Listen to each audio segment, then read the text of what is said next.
नमस्कार दोस्तों, मैं हूँ रोहित और आप देख रहे हैं मेरा यूट्यूब चैनल रोहित गेमर। दोस्तों आज मैं सिंपली आपके लिए बहुत ही इंटरेस्टिंग वीडियो लेके आया दोस्तों। आप देख सकते हैं मेरे शॉर्टकट बार में सेटिंग और क्लीन का ऑप्शन है दोस्तों।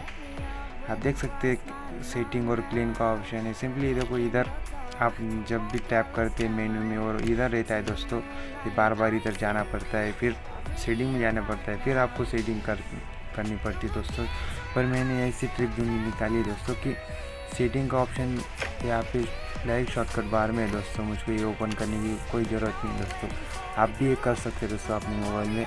सिंपली आपको करना क्या है दोस्तों, इस ऑप्शन को क्लिक करने का है दोस्तों और सेटिंग का ऑप्शन के टैप करके होल्ड करने का है दोस्तों और कन्फर्म नाम का ऑप्शन को क्लिक करने का है दोस्तों। वैसे ही आप मेल को भी कर सकते हैं दोस्तों, कन्फर्म करके शॉर्टकट बार में ला सकते हैं दोस्तों। ये मेरी वीडियो अच्छी लगी तो लाइक करना, शेयर करना और सब्सक्राइब कर देना दोस्तों मेरे चैनल को। धन्यवाद दोस्तों।